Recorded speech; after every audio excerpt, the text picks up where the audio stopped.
Kita akan mempelajari tentang tema fintech pada industri 4.0, 5.0, dan 6.0. Adapun beberapa capaian pembelajaran yang diharapkan setelah kita mempelajari ini, kita bisa memahami otomatisasi proses keuangan, blockchain, big data, mobile banking, dan seterusnya. Ini ada inisiatif yang merupakan tren global di industri manufaktur. Fourth Industrial Revolution atau 4IR. Ini tidak hanya berpotensi luar biasa dalam merombak industri, tapi juga mengubah berbagai aspek kehidupan manusia. Banyak negara, mau maju maupun berkembang, memasukkan gerakan ini dalam agenda nasional mereka untuk meningkatkan daya saing di kancah pasar global.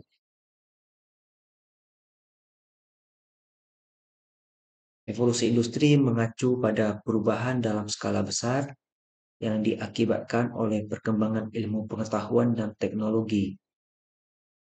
Pertama, tahun 1784, tenaga kerja manusia digantikan dengan mesin uap. Sampai di 2011 lahirlah istilah industri 4.0. Indonesia berkomitmen menerapkan industri 4.0 yang menjadi salah satu cara mempercepat pencapaian visi Indonesia untuk berada pada 10 besar negara yang memiliki perekonomian terkuat tahun 2030 di dunia. Indonesia akan bangun 5 sektor manufaktur dengan daya saing regional.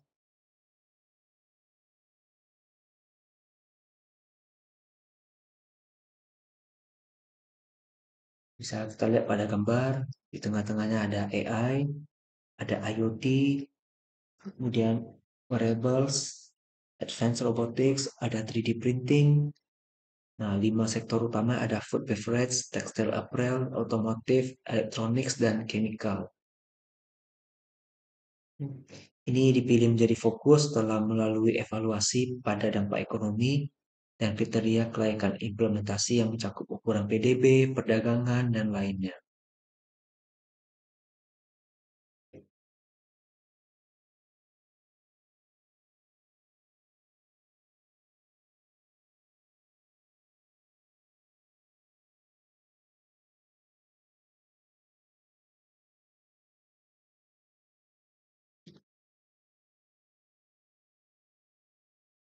Nah, yang pertama ada food and beverage. Ini membangun food and beverage powerhouse di ASEAN.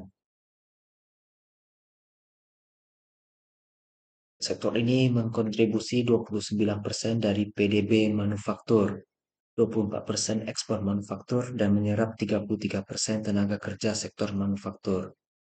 Strateginya mendorong produktivitas di sektor hulu, yaitu pertanian, peternakan, perikanan. Kemudian, karena lebih dari 80% tenaga kerja di industri ini di UMKM, maka Indonesia akan bantu UMKM di sepanjang rantai nilai untuk mengadopsi teknologi yang dapat meningkatkan hasil produksi dan pangsa pasar mereka. Kemudian berkomitmen untuk investasi pada produk makanan kemasan untuk menangkap seluruh permintaan domestik. Kemudian juga meningkatkan ekspor. Yang kedua untuk tekstil dan pakaian. Ini menuju produsen fungsional clothing terkemuka. Ini kontribusi 7% dari PDB manufaktur, 15% dari ekspor manufaktur, 20% dari tenaga kerja manufaktur. Nah, strateginya meningkatkan kemampuan di sektor hulu, fokus pada produksi, serat kimiawi dan bahan pakaian dengan biaya yang lebih rendah dan berkualitas tinggi, kemudian meningkatkan produktivitas manufaktur dan buruh melalui penerapan teknologi, optimalisasi lokasi pabrik, kemudian membangun kemampuan produksi fungsional clothing, meningkatkan skala ekonomi untuk memenuhi permintaan fungsional clothing yang terus berkembang baik di pasar domestik maupun ekspor. Yang ketiga di otomotif yang berwarna merah. Ini menjadi pemain terkemuka dalam ekspor ICE dan EV. Didukung pasar domestik serta investasi yang kuat dari berbagai perusahaan otomotif, Indonesia ingin menjadi produsen mobil terbesar di ASEAN. Saat ini menjadi eksportif otomotif kedua terbesar di wilayah ini, walaupun produksi kendaraan masih tergantung impor bahan baku maupun komponen elektronik. Sedangkan untuk kendaraan listrik, ini diperkirakan akan meningkat tajam pada tahun 2020, yang memang sudah terlihat sekarang ya. Strateginya itu meningkatkan produksi lokal dalam hal volume dan efisiensi produksi bahan baku dan komponen penting melalui adopsi teknologi dan pengembangan infrastruktur, seperti pembangunan zona industri terpadu dan platform logistik yang lebih efisien. Kemudian bekerja sama dengan perusahaan dunia untuk meningkatkan ekspor, fokus pada multi-purpose vehicles, kendaraan murah, ramah lingkungan, dan sport utility vehicles atau SUV.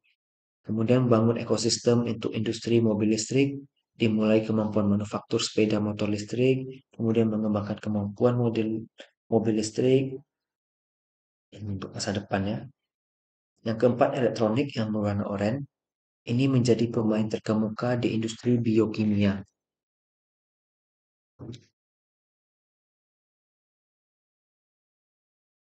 Sorry, yang kimia warna coklat ya.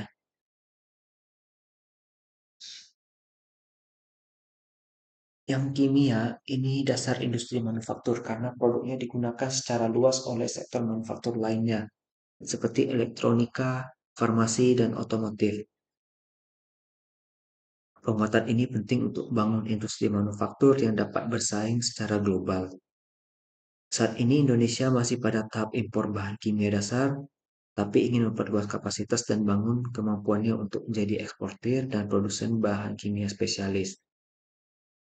Strategi untuk industri kimia ini mendorong pembangunan kapasitas pasokan petrokimia dalam negeri untuk mengurangi ketergantungan impor, kemudian membangun industri kimia dengan biaya kompetitif dengan memanfaatkan sumber daya migas, adopsi teknologi industri revolusi yang keempat, dan mempercepat kegiatan penelitian pengembangan, mendorong produktivitas dan mengembangkan kemampuan produksi kimia.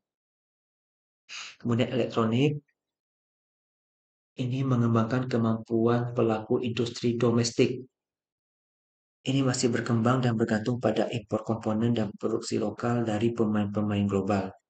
Strateginya menarik pemain global terkemuka dengan paket insentif yang menarik, mengembangkan kemampuan dalam memproduksi komponen elektronik bertambah, mengembangkan kemampuan tenaga kerja dalam negeri melalui pelatihan intensif. Indonesia akan mendorong 10 prioritas nasional dalam inisiatif Making Indonesia 4.0. Pertama, perbaikan alur aliran barang dan material. Indonesia bergantung pada impor bahan baku maupun komponen bernilai tinggi, khususnya di sektor kimia, logam dasar, otomotif, dan elektronik. Indonesia akan memperkuat produksi lokal pada sektor hulu dan menengah melalui peningkatan kapasitas produksi dan percepatan adopsi teknologi. Yang kedua, desain ulang zona industri. Indonesia telah membangun beberapa zona industri di penjuru negeri. Indonesia akan mengoptimalkan kebijakan zona-zona industri ini, termasuk menyelaraskan peta jalan sektor-sektor yang menjadi fokus dalam Making Indonesia 4.0 secara geografis, serta peta jalan untuk transportasi dan infrastruktur. Yang ketiga, mengakomodasi standar-standar keberlanjutan atau sustainability. Komunitas global telah menyuarakan kekhawatiran terkait keberlanjutan di berbagai sektor. Indonesia melihat tantangan keberlanjutan sebagai peluang untuk membangun kemampuan keberlanjutan berbasis teknologi bersih, EV atau electric vehicle, biokimia, dan energi terbarukan. Yang keempat, memberdayakan UMKM. Hampir 70% tenaga kerja Indonesia bekerja untuk UMKM.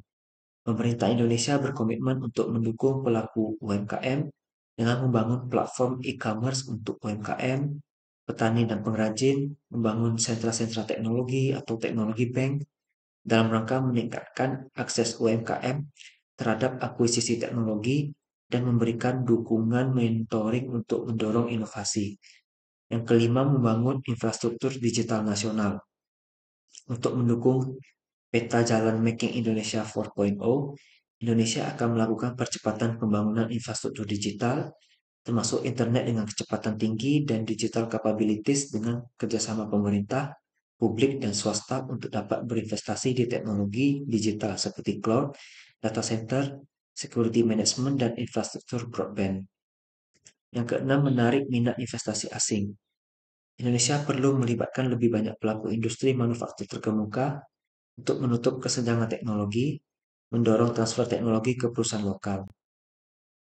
Ketujuh, peningkatan kualitas SDM. Ini adalah hal penting untuk mencapai kesuksesan pelaksanaan Making Indonesia 4.0. Indonesia berencana untuk merombak kurikulum pendidikan dengan lebih menekankan pada STEAM, STEAM. S untuk Science, T untuk Teknologi, E untuk Engineering, A untuk Arts, M untuk Matematika. Menyelaraskan kurikulum pendidikan nasional dengan kebutuhan industri di masa mendatang. Yang ke-8, pembangunan ekosistem inovasi. Ini untuk memastikan keberhasilannya, pemerintah Indonesia mengembangkan cetak biru Pusat Inovasi Nasional, mempersiapkan percontohan pusat inovasi dan mengoptimalkan regulasi terkait, termasuk diantaranya perlindungan hak atas kekayaan intelektual, insentif fiskal, untuk mempercepat kolaborasi lintas sektor di antara pelaku usaha swasta atau BUMN dengan universitas. Yang ke-9, insentif untuk investasi teknologi. Insentif memiliki potensi untuk menggerakkan inovasi dan adopsi teknologi. Oleh karena itu, pemerintah Indonesia akan mendesain ulang rencana insentif adopsi teknologi seperti subsidi, potongan pajak perusahaan, dan pengecualian bea pajak impor bagi perusahaan berkomitmen menerapkan teknologi revolusi industri. Yang ke-10, harmonisasi aturan dan kebijakan.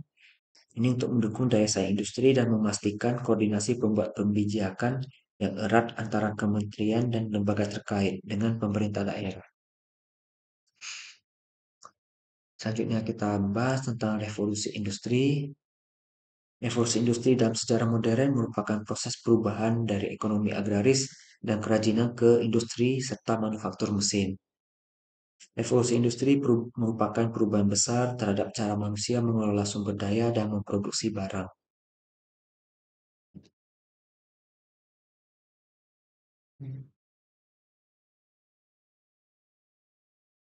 Evolusi industri pertama ini pada abad ke-18 dengan penemuan mesin uap untuk memproses produksi barang. Mesin uap itu untuk alat tenun mekanis pertama yang meningkatkan produktivitas industri tekstil. Kemudian pada transportasi, yang dulunya transportasi laut menggunakan tenaga angin, itu kan tidak dapat diandalkan karena angin bertiup dari arah berlawanan dan bahkan tidak ada angin sama sekali. Karena ada mesin uap, jadinya kapal bisa berlayar 24 jam penuh jika mesin uap tetap didukung dengan kayu dan batu bara yang cukup. Ini mulailah mengirim kapal perang ke seluruh penjuru dunia dalam waktu yang lebih singkat. Kemudian revolusi industri 2.0 terjadi pada awal abad ke-20. Ini ditandai dengan penemuan tenaga listrik. Tenaga otot saat itu sudah diganti mesin uap, perlahan mulai lagi diganti oleh listrik. Mobil mulai diproduksi secara massal, tapi tidak berarti cepat juga prosesnya. Merakit banyak mobil, proses perakitan dilakukan oleh banyak orang. Ya, meskipun ada listrik, tetap juga butuh waktu. Di sini tercipta yang namanya lini produksi atau assembly line menggunakan conveyor belt atau ban berjalan. Ini mengakibatkan proses produksi berubah total karena untuk menyelesaikan satu mobil tidak diperlukan satu orang untuk merakit dari awal hingga akhir. Para perakit mobil dilatih untuk menjadi spesialis yang mengurus satu bagian saja. Kemudian dibantu dengan alat-alat yang sudah digunakan pakai listrik. Yang berikutnya revolusi industri ketiga. Ini tidak lagi memegang peranan penting oleh manusia. Ini sudah dimulai dengan abad informasi. Tadi yang pertama uap, yang kedua oleh listrik, yang ketiga ini dipicu oleh mesin yang dapat bergerak dan berpikir secara otomatis, yaitu komputer dan robot. Ini ada mesin untuk memecah kode buatan Nazi dulu waktu Perang Dunia Kedua, yaitu namanya Colossus.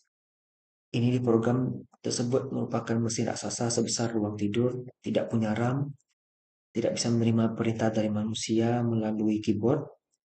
Komputer ini menerima perintah melalui pita kertas yang membutuhkan daya listrik sangat besar. Namun kemajuan teknologi komputer berkembang luar biasa. Ada penemuan semikonduktor, transistor, kemudian IC atau integrated chip, membuat ukuran komputer makin lama makin kecil, listriknya juga semakin sedikit, kemampuan berhitung semakin canggih. Komputer udah mulai banyak menggantikan fungsi dari manusia. Kemudian revolusi industri keempat ini menggabungkan teknologi otomatisasi dengan teknologi cyber. Istilah 4.0 berasal dari proyek dalam strategi teknologi canggih pemerintah Jerman yang mengutamakan komputerisasi pabrik. Ini teknologi manufaktur sudah masuk pada tren otomatisasi dan pertukaran data. Seperti ada cyber, fisik, kemudian ada Internet of Things atau IoT, cloud computing, dan cognitive computing. Ini ada transportasi seperti sistem ride sharing seperti Gojek, Grab. Ini juga memberikan usaha baru, lapangan kerja baru yang sebelumnya tidak ada menjadi ada. Kemudian revolusi industri kelima itu ada integrasi. Ini ada fase baru evolusi teknologi ya. Kalau dalam konteks fintech, ini membawa perubahan seperti integrasi manusia dan teknologi dengan adanya AI menjadi terkoordinasi, kemudian peningkatan pengalaman pengguna, ini lebih personal sesuai dengan kebutuhan kita, lalu interaksi lebih manusiawi, kemudian privasi kita lebih aman, blockchain untuk keamanan transaksi, layanan keuangan terdistribusi, kemudian ada penekanan pada literasi keuangan digital, pembangunan berkelanjutan, pengembangan keuangan inklusif, inovasi pembayaran digital seperti teknologi wearable, tokenisasi mata uang digital, kemudian ekosistem keuangan yang terkoneksi seperti API (Application Programming Interface). Kemudian revolusi industri 6 sampai dengan materi ini dibuat, ini belum secara resmi dikenali dan diterima secara umum, tapi kalau kita melanjutkan dari tren-tren yang ada sebelumnya, di sini ada beberapa perubahan seperti pemanfaatan teknologi kuantum, quantum computing, algoritma kuantum, komputer kuantum, ini jauh lebih cepat daripada komputer konvensional yang biasa kita gunakan ini. Kemudian ada tokenisasi, ekonomi digital lebih lanjut, peningkatan AI, peningkatan sistem keuangan terdesentralisasi atau DeFi, kemudian ada biometrik untuk identifikasi pengguna, kemudian ada pembayaran dan transaksi tanpa sentuh, kemudian ada penggunaan data yang lebih bertanggung jawab, eksplorasi teknologi, kemudian ada virtual reality dan augmented reality, lalu ada keuangan berkelanjutan dan pertimbangan ESG. ESG ini adalah Environmental Social Governance. Berikutnya ada inovasi besar di fintech, ini berupa identitas. Ini bisa dibaca aja karena ada beberapa pendapat dari beberapa ahli ya di situ. Intinya, semenjak pandemi COVID-19, ini memberikan urgensi lebih kepada modernisasi pembayaran. Fintech untuk government to person. Kalau government to person G2P, pembayaran G2P seperti ketahui, pemerintah gencar menerapkan beberapa program. Kemudian hasil studi menunjukkan implementasi dari program bantuan sosial ini punya beberapa tantangan seperti pencairan dananya, kemudian penyaluran nilai. Nah, untuk memperbaiki proses ini ada beberapa aturan yang bisa dipelajari. Nah, kita sudah sampai pada tahap kesimpulan. bahwa sebenarnya revolusi industri sangat berperan dalam industri fintech. Tidak hanya tren global, tapi juga mencerminkan komitmen Indonesia untuk mencapai posisi terdepan dalam perekonomian dunia tahun 2030. Ada 5 sektor tadi ya. Ini diperlukan langkah-langkah strategis untuk peningkatan produktivitas, pemberdayaan UMKM, dan seterusnya. Jangankan 4.0, 5.0, 6.0, dan mungkin ke depannya akan ada 7.0, kita masih belum tahu akan seperti apa, terus tetap bisa beradaptasi. Pentingnya harmonisasi aturan dan kebijakan, pembangunan ekonomi, ekosistem, inovasi, investasi, peningkatan SDM, ini bisa membuat Indonesia menuju perubahan yang lebih baik dan berkelanjutan. Ini ada beberapa hal yang mungkin bisa dipelajari untuk bisa meningkatkan pemahaman tentang tema fintech pada revolusi industri 1.0 sampai 6.0. Semoga materi ini dapat dipahami dengan baik. Apabila ada pertanyaan bisa ditanyakan. Terima kasih.